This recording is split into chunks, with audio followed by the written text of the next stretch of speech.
السلام عليكم ورحمة الله وبركاته صاحب بيال ملكس دنيا ka joogtaan ku soo wada maanta iyo wararka ugu waaweyn aflaamta Hindiga channelkeena waxaan soo qaadan doonaa akhbaaraadka ugu dambeeyay Hindiga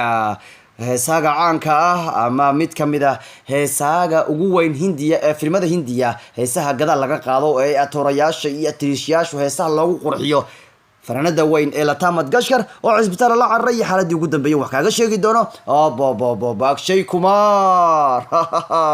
filimka uu soo wada Belly Bottom فيلم أيو صوّد أكشي مدالة ويا نيكا كان فيلم كا جاجوسيغا أكشي وحكاكا شيكي دونا يوليبا معقول مية أو أجاي ديفغان وحو غاريا ريكوركا بخول فيلم حتى شاروخان با وحن بلينيا شاروخان أجاي أولغو دقالمي جري أيا شاروخان أولايهاي وحن كوغو حن بلينيا بخول كلاو فيلمات كنتو أجاي ديفغان أو اسمعو الله وحن بلينيو مادام هادا كله واقعي فيلم كيسي بقولاد وغود بالدقايو بخول فيلم وحفادي سو غاري وارنيكو وانين تغايي بخول فيلم دانا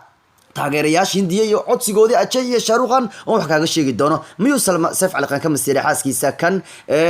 Kareena Kapoor waliba waxaan soo qaadan doonaa Salman Khan oo ku heesi doona filimkiisa soo aadanay Dibank 3 iyo war kale baan soo qaadan doonaa aflaanta ku saabsan warada saaxiib channel ku cusub tahay noo subscribe garay si aad u hesho channelkeena kan si aad uga hesho waqti kasta macluumaadka entertainment-ka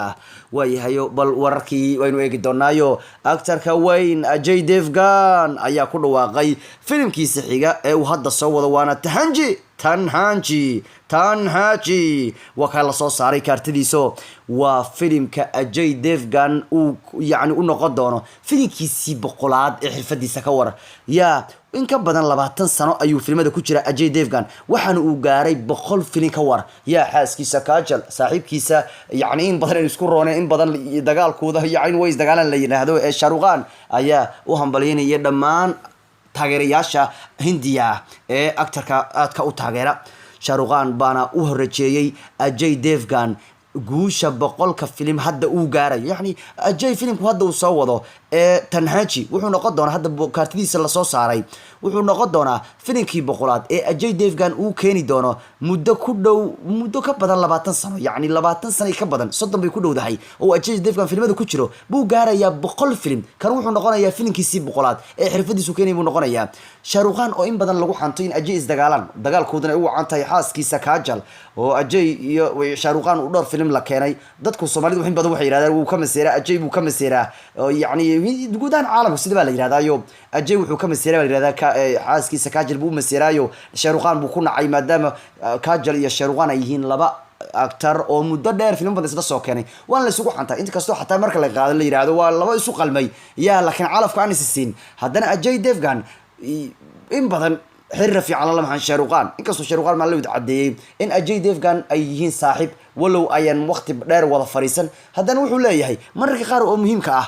tusaale wuxuu soo qaatay markii Kajal aabeed geeriyoonay uu isoo wax Ajay wuxuu yiri war Shahrukhan oo kaali saaxiib adiga weeyaan qofka ugu horeeyay soo wacay telefoonka soo wacayo bal kaali Kajal uma war yaani niyada u daji qofkii ugu horeeyay soo anigu waxa uu yiri macnaha markii Kajal oo aabeed uu dhimanayay marka wuxuu leeyahay waa dareemi kartaa anigu Ajay sidaan isku nahay yaani wuxuu cadeeyay in xiriirkooda labadooda ay aad u xumayn inkastoo labadooda aan wax filim waligood wada keenina taasna waa mid kale oo meesha ku jirto Ajay Devgan isagu waa actor hore Shahrukhan isagu actor hore uu doonayaa in badan atoorayaasha in badan filmadu la keena Shahrukhan iyo Ajay Devgan Shahrukhan isagu wuxuu markasta jecel yahay inuu actor kuwaad noqdo prime actor waad aragtay Ajay Devgan prime actor buu doonayaa Shahrukhan waad aragtay prime actor buu doonayaa Ajay waxa isla keenay film iyo maxaa la Salman Khan Ajay prime actor aha filimkii jaceelka Salman Khan lagu garaacay waad arkayseen macnaha Ajay ma ka yeelaya asaga boos labaad inuu ku jiro waa weyn ka weeyaan Ajay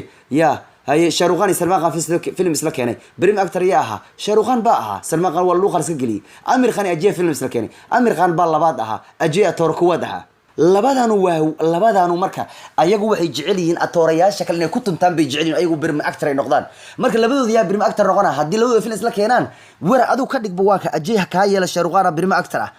kan ha ka yeela birma actor waxa ninka filmka ku socda la yiraahdaa ay kan ha ka yeelo marka waa laba dhin on iskeenin wayaan saas oo taa laakiin xiriirkooda in badan farba lagu godo waxa la yiraahdaa isku fiicnaa la yiraahdaa laakiin maanta Shahrukhan wuxuu cadeynayaa in xiriir wanaagsan uu leeyahay actor-ka weyn Ajay Devgan baraha bulshada ugu hambalyeynaya wuxuu leeyahay Ajay Devgan waxaan ku rajeynayaa buu leeyahay boqol kale oo filnad gaarto xirfadiisa saaxiibkaygu wuxuu leeyahay hore u sii soco waxaan ku rajeynayaa boqolka aad maanta gaarayso oo film boqolkeeda kale aan ku rajeynayaa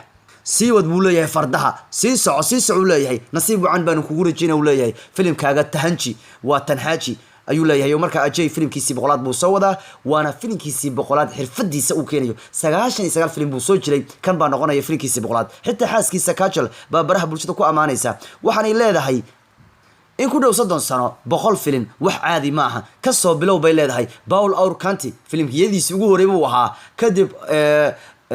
Golmaal Shivey illa Tahanji 100 filim waan kugu hambaleynay bay leedahay xaajigiiyow 100 filim baan kugu hambaleynay bay leedahay waxana in markii lagu dhawaaqayay filimka boqolaad ee uu soo wado ninka lagu magacaabo Ajay Devgan fiidiyoga la soo dhigay waxa lagu soo qaadanaya Ajay Devgan filmadiisii hore lagu soo qaadanaya filmadiisii jacaylka isagoo xaaskiisa Kajal hoosta ugu jira filmadiisii xanuunka badnaa filmadiisii dabaaldega aha filmadiisii dansiga aha adigu filmadii biyaar like filimkii aan rixday biyaar tohona tehe ganjal iyo singam iyo dulhe duchuke iyo sanam iyo golmaal iyo delisham iyo ulla ugu dambeyntii la gaarayo filimka Tahaji marka 99 film hore baa lagu tusaya kadibna Tahaji baa 100 looga dhigaya oo filimkiisa 100 uu ku noqonayo ninka weyn ee lagu magacaabo Ajay Devgan waliba taageerayaasha ayaa waxay codsanayaan mar inay dhacdo maadaama Shaaruqan xiriirka u dhaxay Ajay inuu fiican yahay muujinayo waxay taageerayaasha codsanayaan iyo waxay aad u soo dhaweeyeen sidoo kale Shaaruqan inuu u hambaleeyo Ajay Devgan waxaan leeyahay labada actor xiriirkooda ma xuma bay leeyihiin waxaan codsanayaan labadoodu inay filim wada keenaan ay rajeynayaan marka Ajay Devgan filimkiisii boqolaad ayuu keenayaayo 100 filim buu gaaray Ajay Devgan war ninku orod badnaa war miyaan 100 ka wada daawanay arajaya in badan Ajay filmadiisu waxa laga yaabaa in waxba ka fakin baa laga yaabaa 99 kana daawad baa laga yaabaa mugta waan weyn ka kanu filmadiisa dhan waa la wada yaqaana Ajay 100 buu dabaaldegaya dhan kale atrishada waa heesaaga caanka la taamad gashkar waa mid kamid ah heesaha filmada waa dadku qorxiyo wayaan Alleer uu leeyahay filmadeen waxa ma ahaan lahayn hadii kuwa gadaal ka hiisaya sida la taamad gashkar oo kale hadaan u jiri lahayn muusikadu ma qurxanaan lahayn hadaan loo heleen buuro codka quruxda badan ee fanaanadina la taamad gashkar Bosley bay la dhalatay oo Caasha Bosley wala fanaan oo wada dhashay la taa caadi ma ahan waxa weeyaan cod dheer oo qurxan bay leedahay masgashar la taa isbitaal baa loo carray isbitaalka kanoo kadib markii ay neefsa kari weysay baa leeyahay dhowr saacadood baa isbitaalka ku yaala Hindiya Perch Candy Hospital la geeyo dhowr saacadood bay ku jirtaa hadda waxa la filayaa waxa la leeyahay xaaladeedu ma xumo way wanaagsan tahay marka la daamad gashkar toddobaadkan isbitaal baa la carray hadda laakiin xaaladdu inay degan tahay baa la dareemayaa markii ay ku dhibadnaatay inay qaadato neefta waxyaabaha kale ugu muhiimsan aflaanta dig waxa kamid Akshay Kumar waa kan ma joogsanahay waa kan Akshay waa kan ma joogsanahay si uu ku joogsanay Akshay kadib filmadiisii ugu dambeeyay ee qatarta badnaa ee Akshay uu keenay Mission Mangal iyo Houseful 4 iyo Kesari iyo Akshay wali ma joogsanay waa ka aktarada Bollywoodka ayagu ha shaqeysana yeesay shaqeysana haday rabaan oo yaani filmadooda sanad hal maqnaadan micnaha sanadkii hal mar leefina keenan Akshay waa soo socda hadana mar kale wuxuu ku soo wada hadda lagu dhawaaqay oo tobaadka la soo bandhigay qaabku noqon doono muuqaalka ugu horeeya ama qaabku Akshay ku jiri doono filimkiisa soo aadan ee Belly Button waa filim ninka kan uu ku jirayo basaas waana filim inaba caadi ahayn waxana filimka la rajeenayaa inuu hawada soo galo oo dubistiisu la bilaabo waxana filimka lagu wadaa in la sii deeyo January 2021 macnaheedu waa sanadka soo aadan markuu sii dhamaado weeyaan sanadka kale bilowgiisa uu noqon karaya marka filimka kan ayaa lagu dhawaaqayo aktarka weyn muuqaalkan buu ku jiri doonaa hey waa dareemaysa Akshay baa ku laabanaya qaybtiisii ma taqaana hey xaragada iyo tambaashaalka uu ku laabanayaayo marka January 2022 kulatiga ayaa lagu wada lagu leeyahay filimka inuu soo baxo waxa la yiraahdaa Belly Button oo Akshay baa ku wax kaleynaya filimka kan dhan kalena aktarka weyn ee Saif Ali Khan ayaa la weydiiyay inuu ka maseeriyo xaaskiisa Kareena Kapoor waa xaaskiisa inuu ka maseeriyo baa la weydiiyay maadaama filmo badan oo ninkan uu keenay box office ku guul dareysteen yaani filmadiisa maadaama ay guul dareysteen laakiin iyaduna ay filmadooda guuleysteen in badan oo kamid ah waxa riyoomiyaad in badan ka maseerta markaad aragto filmadaada guul dareysanaya iyadoo filmadooda guuleysanayaan misleedahay xaaskaaga waad ka maseeraysaa ya Saif Ali Khan ya abad ma ka maseertay xaaskaaga wuxuu leeyahay ma yuu leeyahay ka maseer uu leeyahay laakiin waxa ka maseer hal mid buu leeyahay ka maseer uu leeyahay filmadeeda inay anigu cuslaada yaani flop noqdaan oo iyada filmada fiicnada ka maseer uu leeyahay laakiin waxa ka maseeraa uu leeyahay inay xogaa iga yartahay wariya sidii bay kugu qaabishay maxaad rabtaa wariyaha gabadhu sidii bay kugu qaabishay iyadoo ka yar bay ma taqaan kugu qaabishay waa ka wanila ugu dhigtay marka ay ku dhashay canuga tamur bay ku dhashay maxaad rabtaa waxaan ka basiiraya wuri kaliya inay ka jartahay yaraantii baad mataqaana waa ka way ku soo dhaweysay gabadhu yaa waa xaaskiisa Kareena Kapoor ma ogtahay Kareena iyo Sayf waxay ka mid yihiin lamaanayaasha loogu jecel badan yahay Hindiya 7 sano ay wada isqabaan oo yacni ay xiriir wada leeyihiin 7 sano oo ay isqabaan hadda waxaan isu dhaleen laba jirka lagu magacaabo Timur marka wuxuu leeyahay yaraan ma ya ugu maseeraya Tayshan Kurban iyo Agent Finod ay isla wada keeneen filmada kaayo marka Kareena iyo Sayf wala maaneesh loogu jecel yahay dhanka ugu dambeeyna Dibangi 3 waxa soo wada actor-ka weyn Salman Khan filimkan insha Allah lagu wada hayaayo hadaba Dibangi 3 waxa uu leeyahay wuxuu noqon doonaa filim kale oo Salman Khan codkiisa ugu haysta ayuu noqon doonaa filimkan Salman Khan ayaa codkiisa ku haysta doona mid kamid ah heesaha ku jira filimka sidaad arkaysaan wuxuu hadda Salman Khan soo bandhigay bartiisa soo dhigay isagoo filimkan hees ku jirto uu heesayo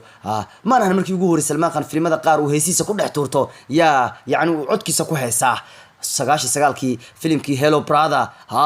codkiisu ku heesay Hello Brother markuu dhawaa Salman Khan iska jiriya 99kii Hello Brother codkiisu ku heesay si lamidana wuxuu ku heesay codkiisa filimkii Kick iyo kii Hero marka haddana hees ku jirta filimka Dibangi 3 oo yiraahdo Kanaya Gana yu karke sona hamari yana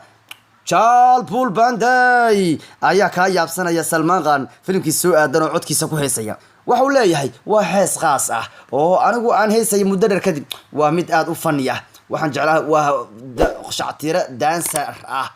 waxaan jeclaan lahaa uu leeyahay rajeynaya inay ka helaan buu leeyahay daawadayaasheena yaa ay leeyahay marka kale ayuu filimkan ku heesi doona actor-ka weyn ee lagu magacaabo Salman Khan actoradu marka qaar filimada qaar iyaga heesaha ku turta in badan laakiin fanaaniin cod macaan baa ku heesa filmadooda Borodifaa ayaa filimkan soo saara ka ah director weeyaan waxaanu filimku soo baxayaa December 20 sanadkan waa naga intaa warkii maanta nabadgelyo